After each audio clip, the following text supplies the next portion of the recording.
just to move on a little, we done traveled the states with drugs. We went to Buffalo. We had everywhere. You know, Miami. all over the Bronx. We had Brooklyn. The only spot I never really messed with, we never really dealt with was Queens. Queens, yeah. Was Queens. We really didn't know nobody. We didn't need the Colombians from Queens because we had it up in the BX. But let me tell you what kind of dude Dooley is. We and I say this and I wrote it in the bio, like we said, we survived the crack era. Everybody knows that, but we also survived the era we call the Calderon era. And Brook Avenue, and Calderon was vicious. You understand? Everybody paid them rent. Make a long story short, and all that. And one time, and I'm not gonna go strictly into, because that's a whole nother movie. That's a whole nother movie. But we had, I had 142 in Brook. Dooley had moved on from 142 in Brook. They left me 142 in Brook, and they was up there like running with Calderon and them. And there was a OG named Beasky. And one time there was a shootout. They killed some dudes. They tried to rob the dude that collected the rent, and it was a bag full of money. It was at that time it was like 75 grand in the bag. And I swear to God, they tried to rob dude. They shot dude up. Me and Dooley was there. Dooley jumped, rolled, grabbed the bag, gave it to me. I went on this side because police was coming. And you know what we did with that money? We gave that back. We gave it right to Beasky. You know, because at that time he was like a... Yeah, we were all tight. We were tight. We were tight. Like, I think he was a sergeant or whatever. He was a general. Yeah. But Beasky's an OG. You know what I mean? And we gave him back the money. And who does that? Even though back then, if you didn't, your ass was grabbed. Yeah, you don't. You know me, I didn't give a fuck. I didn't care. But we like I said, like he said. That's why they loved him. That's why they knew he was a solid dude. Like, you know, after that day, like we didn't pay rent. Everybody over there paid rent, but we didn't pay rent. We had Airborne. We had. I could go. Let's not even start naming stamps. Point Break. Yeah, Point Break. We had like we was Django and Cash. All the big names. All the big names. Yeah, but that's the type of dude Dooley was, and like I think his love protected him, because I remember times when he got shot 3 times, and it wasn't for the bulletproof vest, he wouldn't be here. I remember he got shot in his head from the guy that he calls his brother. Wow. You understand? I could go on and on. We done. I remember we snatched this dude up. And it was funny because, you see, I know Dooley. Like, me and Dooley go back to, like, you know, you already know, 8 years old. And I could tell you stories, but I'm not going to go into that personal story. There's a lot of stuff we can't talk about, man. But I knew Dooley as a nice guy, but Dooley, after I didn't see him for all the years and we got back together, it was like he knew how to turn the anger on and turn it off, because he was just vicious. He was brutal, like he was mean, and I was looking at him do his thing, and I was like, wow, you know, I was like my man really, like, he's really angry, and they feeling it. And they feeling it, and that's the truth, man. You know what I mean? Regardless of everything, you know, the addiction and all that, you know what I mean? And like I say, we're not trying to make up excuses, but when you do certain things that so-called normal people don't normally do, it takes a toll on you, especially if you got a conscience. You know, and Dooley had a conscience. He'll hurt you, but he won't forget it. He's like, damn, you know, they had kids. They had a mother. You know, stuff like that. And to be in that world, you can't. So how do you deal with that? You turn it off. You drink. You do coke. You do get high.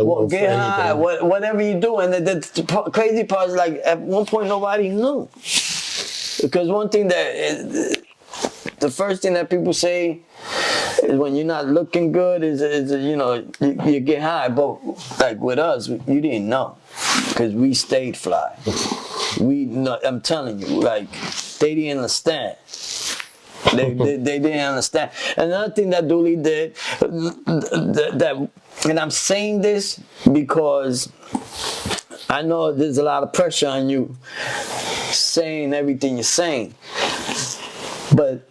and we want everybody to know that money don't take care of everything. No, no. Because Dooley was a great father and all that, but like he said, a shitty husband. He thought that just because he gave his wife 20 grand, everything is great. See, the absence was still there. 20 grand don't console a lonely heart. No. You only could shop but for so long. Yeah. You know, and she left him. You know, and how let's talk about that. Let's talk about moving on from, because your kids are your world. This is my babies. And because of the games in the street, which everybody thinks is a game, until they doing it and really feeling what the so-called game that's supposed to love you back ain't loving you back. Your kids were gone because of the shit that you was doing in the street. Yeah. How did you handle that? That was the worst. Really, like, to me, that was worse. Losing my wife and my kids was worse to me than the being raped inside of my house. And you remember? Yeah. You remember we had the apartment in the building. I came back to Superman. Yeah. You know? And what it was, we used to take the kids to Florida all the time, Disney World and stuff. And we were supposed to go one morning, and of course I was out getting high, and we were gonna leave by 7:30, so I show up at 7 o'clock, high as hell, and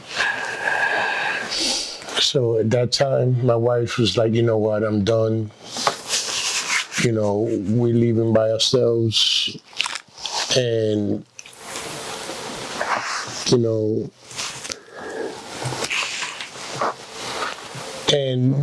you're not coming with us, and I'm taking our daughters, and I'm gonna start a new life and stuff, and I remember fighting with her, like, no, you ain't going nowhere. You know what? You can go, but my kids are staying with me,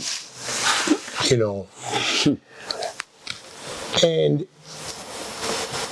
for one thing, Yolanda knew how to do was how to talk to me. She knew how to keep me calm. She knew how to bring me from 100 to a level where I'll listen somewhat. But at that time, my little one, I have Amanda and Jessica. Jessica's just like me. She has my temper. She has my skin disorder. Yeah.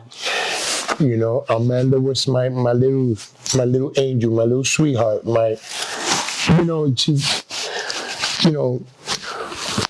and my Jessica was my gangster. You know what I mean? my gangster, but in a female, you know. And I ain't going with you. I'm staying with my poppy, you know. But it broke me, man. And I was like, you know what? How am I going to take care of you? You know, in my head, that's what I was thinking. How am I going to take care of my baby? I'm fucking up. You know, I get high just about every day, you know, and at that time I can remember, man, I'll go 5 days without sleep and getting high. Wow. You know, and you couldn't tell. You couldn't tell because I was getting high since, like I said, since 8, man. So, you know, man, you know, and when my children get to watch this, I want to tell you I am so sorry and I love you. You know, but that's why I want to talk a lot about all this. You know, because if you can try, not understand, but just see what I've been through, you know, and I know I ain't the only one, you know, but just try to imagine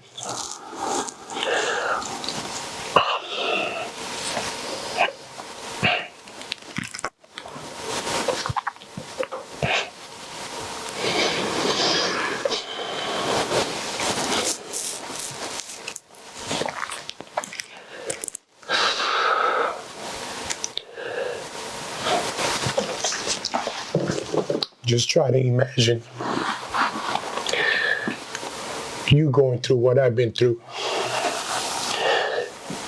And not just me, my brother here, my brother Kev. There's countless people out there that we didn't have a chance. We did not get a good start in life to be successful like a lot of people have.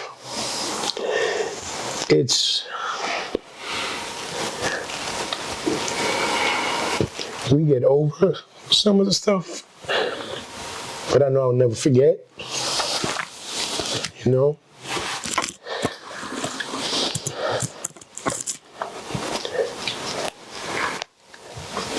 I can't imagine, you know, for any kids. I love children. I mean, I love children. You know, for any kid to go through what I've been through, what y'all been through, what other people's been through, you know, being raped inside of mine from the time I was 3 to, 5, trying to say it was 8, could have been longer, not really sure. You know, I remember the first time I tried to kill myself. You know, I was 8 years old. I was playing with my uncles, the ones that were the same thing happening to them. And they turned around and they thought I just slipped and fell, but I literally jumped off the house. You know, I just wanted to end my life at 8 years old.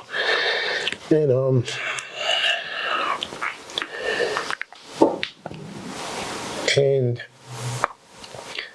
like I was telling you before, I remember my mom taking me to church all the time and stuff. And so I knew about God and Jesus.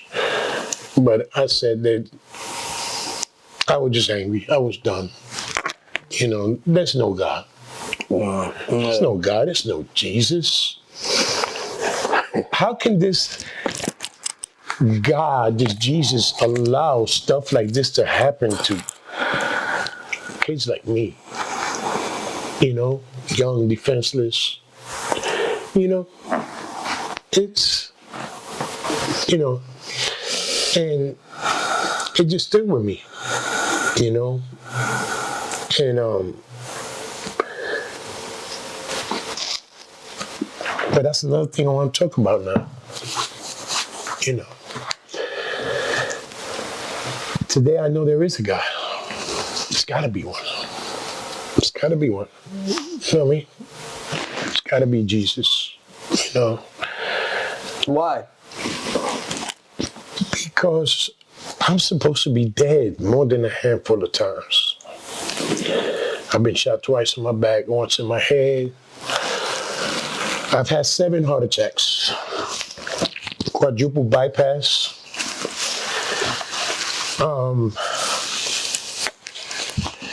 Right now, I found out in December, had a stress test done, and quadruple bypass is 4 of your main arteries, which that's what you have is 4 main arteries to your heart. And they had to, replace all of them. And, well, 3 of them collapsed. It's been 14 years now, I think, So, I didn't know the results of this test till sometime in January, but just before that, I was having trouble breathing. I can't breathe. Right. Like right now, I have trouble breathing. And what it is, now I didn't know this till later on.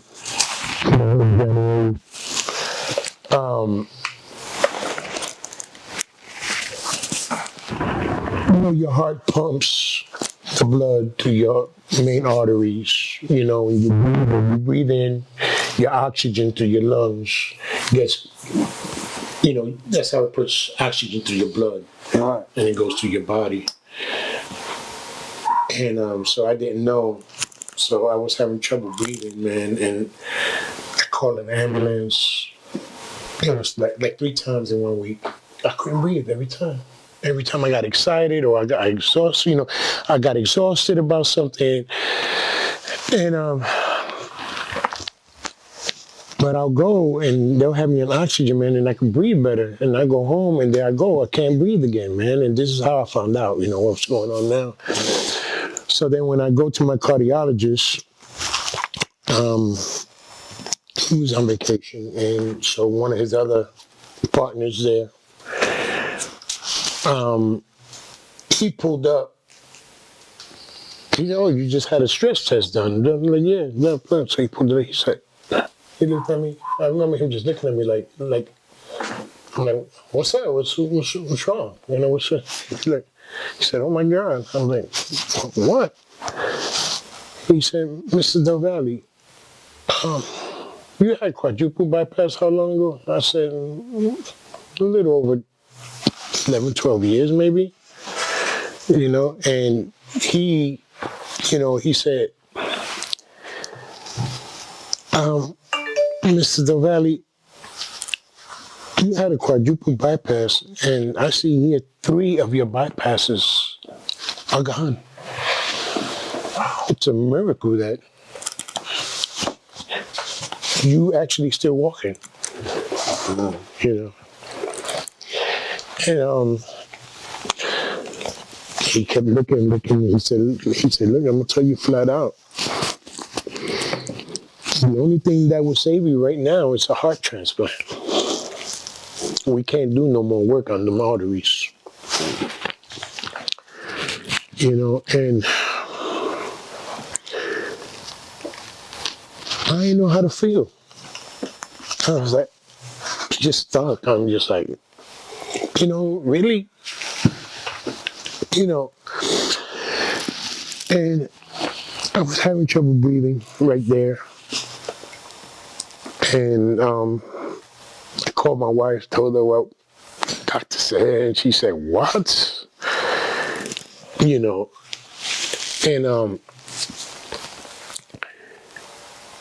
And so, this is what I'm going through right now,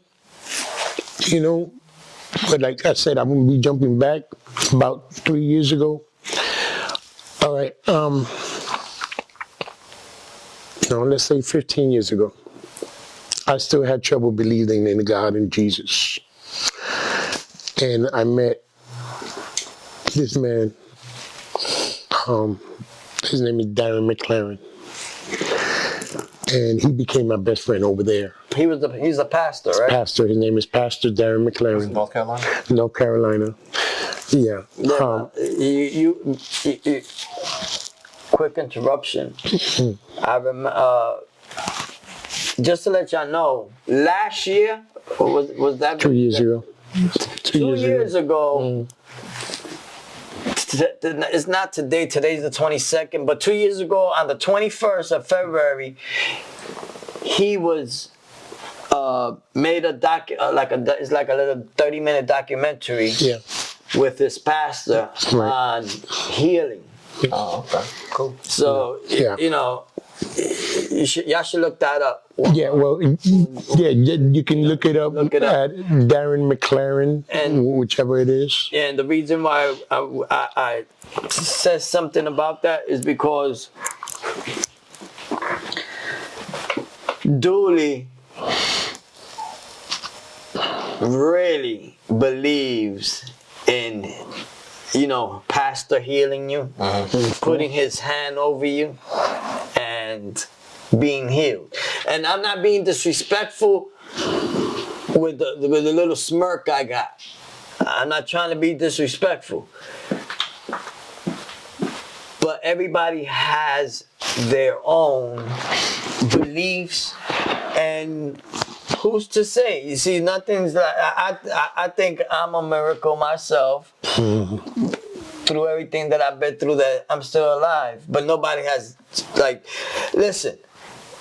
One time my mom's got a santera to do santeria on me to get me to get the demons out. Demons out. And all this. I remember the plant, and I was young. The plants came in from Africa, this, and that. I remember in the game, and I don't know, a lot of y'all probably know who I'm talking about, but on Watson, we had a santero that we all went to so we wouldn't get knocked. He put a spell on us. We dressed in white for a couple of weeks. And, Had the beads, the beads, the red and white, the yellow beads. Yeah, and you're not supposed to get arrested, or, you know, they take away everything, whatever. And you're supposed to sell drugs successfully. Well, I got knocked. I know I went to jail with the beads. Okay. You know, with the beads. But you know that, right? You know, the scripture says, I'm not trying to get too religious, so 2 Timothy 15, faith is the substance of things hoped for and the evidence of things not say seen. that again. Say that loud. Faith is the substance of things hoped for and the evidence of things not seen. So y'all putting your, it's not so much the person laying the hands on you, it's you believing that through that you're going to be healed, you're not going to get knocked off. And you are so right. It's faith is the substance faith. of things not seen and everything things not hoped for. You know. And let's talk about that, because it goes back to Dooley. Yeah. Let's talk about faith, because let me tell you something. All I know is he's on the air tank. He got the air tank is somewhere around here. We keep it just in case. You know what I mean? Which in reality, he's supposed to have it on right now. Yeah. But all I know is the nigga told me, yo, G, they just did a prayer over me, because he sounded different. He didn't sound druggy, sick like he was. And he said, yo, and I know you're not gonna believe me, but just like what he did to me in the hospital, he did it to me again. I said, what are you talking about? He said, my pastor asked me if I wanted to die. Everybody prayed, and when he put his hand on my chest, man, it was so incredible. I felt like I was on fire. He said, yo, I was inside, I was burning up. So I'm trying to picture this. But I go back to you know, those fake pastors and Yeah. all that. Yeah. I go back to, I was raised Catholic, and it's the biggest bullshit in the world. To me. Catholic, I don't even want to get into that. But he believes it. Like what you just said, he believes that he was cured or healed, and you know, we don't have a tank on right now, you know. But going back to what you said, is God it does say in the Bible that God has created us in his image. So basically, if we created in his image, not just that we look like him, but we sort of like supposed to have the same powers to be able to heal. And I believe that, yeah, we can heal ourselves. And it's, I think with the spirit that you have, and I think it has to do because God to me is love. God is love. Right. Everything, without love, nothing survives. Plants don't survive if you don't give them love. You gotta have love to be able to give a plant water so it can grow. The same thing with us. See what we're doing right now is love. We're giving each other information that is gonna help us grow. You understand? So whatever the pastor told you that day, it helped you grow, made your faith stronger, you believe more, and now you gotta carry your tank, but it's not in your nose 24 hours a day. Actually, I haven't put it on You know? in weeks. But bringing it back, he's here because he wants to make peace, because he still needs a heart transplant. How he's gonna pay for it, we don't know, because we know Medicaid don't want to. So you know what I was also thinking of? I think we need to start a GoFundMe page. And if you have love and you're going through a situation like this and you feel like you're going through it by yourself, and like I tell you, this is not going to work without y'all. Help. Start up a fund for whatever you got to pay for. If Medicaid pays half, he'll have something to pay the other half, because that's where we at with the government, man. The government ain't doing nothing for free no more. And if they feel you're gonna die, they're not wasting money on you. They don't care about you. It's just numbers to them. Yeah, so what Jesus is trying to say is that we are going to start a GoFundMe. We're going to get together with Dooley's wife, and we're going to start something up, and we're going to have it out there on the gram, out there on Facebook, all the social medias. It's coming soon. I just want y'all to prepare for it. But what I wanted to ask you is all the shit that has happened to you. Yeah. From the time you wasn't even born, as we know it, up until this point right here. Do you think that the man or the spirit, God, whatever is trying to speak to you to get your attention, what do you think your purpose is right now? Where you sitting at right now? What do you think your purpose is with all the stuff that you've been through? Now, my purpose, and you see I say my purpose, not think. My purpose is to use my life with what I'm doing here to let people know that, yeah, there is a God, and Jesus, that he sent Jesus for us, and honestly, that's what I feel my purpose is, to help other people who's been where I've been, who started believing, but then things happen, and then you want to blame, there's no God, there's no Jesus. There is, and you sound like you know the Bible more than me. I've been reading, I've been reading. Well, what I'm saying is I've been reading, and, but you know, this is a passage, and I, you know, I have trouble with memory, but I know that the enemy, who is the devil, only comes to what? To kill, Seek and destroy. seek who he can devour, kill and destroy. You know what I'm saying? And God gave us free will. You understand what I'm saying? And I'm not a pastor, but you know what? I have, like George was saying, I have belief. And thanks to my pastor, Pastor Darren, you know, I learned a lot through him. Like what I was saying earlier about, you know, and what you were saying about, well, my kidneys, excuse me, my kidneys and my liver. I think my kidneys were fully gone and my liver was about 80% gone. And my wife called the pastor for him to come, and he didn't come right away. You know, he explained it to me, and I you know, I knew he was gonna come. You know what I'm saying? It wasn't like, oh, he ain't come right away. No, I knew he was gonna come. Reason why? Because I know him. I know him very well. He's one of my very few in a handful. In fact, I could count maybe in 3 or 4 fingers that I've considered best friends. You know, stuff like that. Yeah, what do you mean? You got another best friend?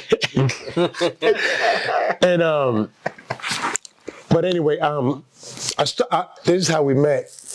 I was dating his cousin, and he just came from Illinois, I think it was, or Illinois, or or Georgia, I think, from another company. Okay. And he was a contractor in Fort Bragg, and so Technical difficulties. yeah.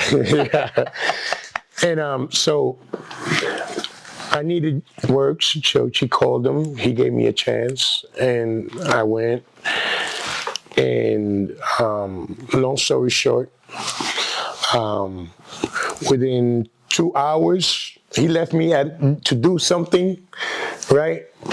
And it was a concrete platform that was just formed, and my job was to bang all the wood out, and it was 30 feet by I think 10, and my job was to break down the form, you know, where it gets poured into, you know, where it makes the formation of it. Well, I had to take all the rods out and all the wood, you know what I mean, stuff like that. Mm-hmm. So he left me there. He left, and he comes back, right, and I'm chilling. I'm sitting down, you know. I'm tired. I'm like, damn, you know, I'm tired. I'm like, and I remember him coming out, man, and just the face. I already knew he was angry, and I'm like, why is he so angry for?